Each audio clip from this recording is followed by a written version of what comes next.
আমরা Highlands defence খেলতে দেখি ইউরোপিয়ান কিছু ক্লাবকে, Man City, Liverpool, Barca, Bayern মিউনিখের মতো এইসব ক্লাব কিন্তু হাইল্যান্ডস ডিফেন্সের উপর খুবই নির্ভরশীল।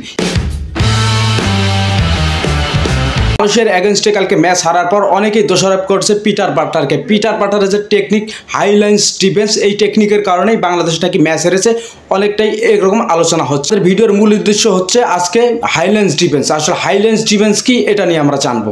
মেয়েরা কালকে 90 মিনিট ডোমিনেট করে খেলছে মালয়েশিয়ার এগেনস্টে, সেখান থেকে তারা শুধু গোলটাই পেয়নি, তাছাড়া ম্যাচে যা যা পারফরমেন্স করার চমৎকার ম্যাচ খেলেছে কালকে বাংলাদেশের মেয়েরা। প্রায় 70% বল নিজেদের দখলে রেখে একের পর এক কাউন্টার অ্যাটাক করেছে, কিন্তু সেখান থেকে তারা সুযোগ তৈরি করেনি। সুযোগ তৈরি করতে বলতে প্রতিপক্ষ দল আমাদের কোনো সুযোগ দেয়নি। প্রতিপক্ষ গোলকিপার থেকে শুরু করে প্রতিপক্ষের ডিফেন্ডার তারা একটাও মিস্টেক করেনি।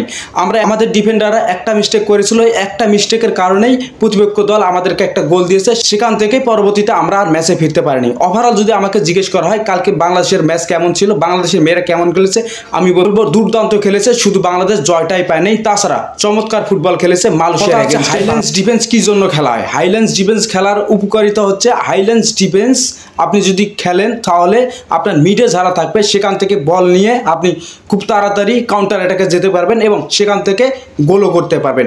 এই জন্য বিশ্বের অনেক দলেই এখন হাইল্যান্ডস ডিফেন্সের উপর নির্ভরশীল হচ্ছে। বাটলার একজন ইউরোপিয়ান কোচ, পিটার বাটলার খুব করে চাইবেন হাইল্যান্ডস ডিফেন্স করা, হাইল্যান্ডস ডিফেন্স বাংলাদেশকে শেখানো, কারণ তার মেইন উদ্দেশ্য হচ্ছে বাংলাদেশকে হাইল্যান্ডস ডিফেন্স খেলিয়ে কিভাবে তাড়াতাড়ি ম্যাচের রেজাল্ট বের করে আনা যায়। এই জন্য হাইল্যান্ডস ডিফেন্স খেলা হয়। হাইল্যান্ডস ডিফেন্সের এটাগুলো একটা সুবিধা। এখন অসুবিধা হচ্ছে কি, হাইল্যান্ডস ডিফেন্সে যদি কোনো কারণে আপনি একটা মিস্টেক করেন, সেক্ষেত্রে আপনার একটা মিস্টেকের কারণেই কিন্তু আপনি ম্যাচ থেকে ছিটকে যেতে পারেন, প্রতিপক্ষ আপনাকে গোল দিয়ে বসবে। সেমনটাই হয়েছে গতকালকের ম্যাচে।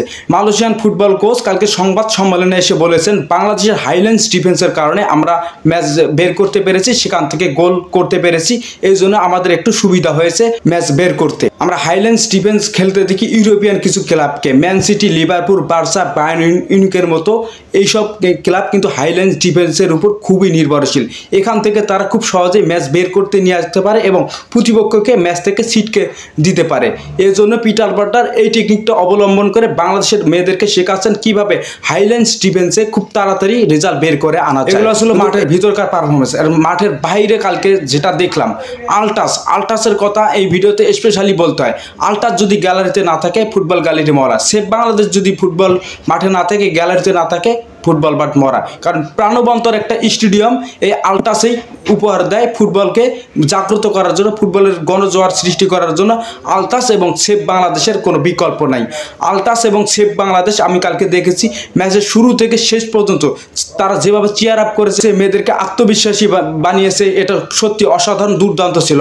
স্টেডিয়ামে অনেক মানুষ ছিল। আলটাস এবং সেভ বাংলাদেশ এরাই কালকে স্টেডিয়ামটাকে প্রাণবন্তর করে তুলেছে, মেয়েদেরকে চিয়ার আপ করেছে, মেয়েদেরকে জাগ্রত করেছে, মেয়েদেরকে মাঠে এনার্জি বাড়িয়েছে এই আলটাস এবং সেভ বাংলাদেশ ফুটবলকে সাপোর্ট দিতে কালকে অনেক কন্টেন্ট ক্রিয়েটর এসেছিল, ফুটবল কন্টেন্ট ক্রিয়েটর যারা মেয়েদেরকে চেয়ার দিতে, মেয়েদেরকে সাহস যোগাতে মাঠে এসেছিল এবং গলা ফেটেছে মেয়েদের জন্য। আজকের ভিডিওটি কেমন লেগেছে অবশ্যই কমেন্ট বক্সে জানাবেন এবং চ্যানেলটি সাবস্ক্রাইব করে ভিডিও বানানোর অনুপ্রেরণা যোগাবেন।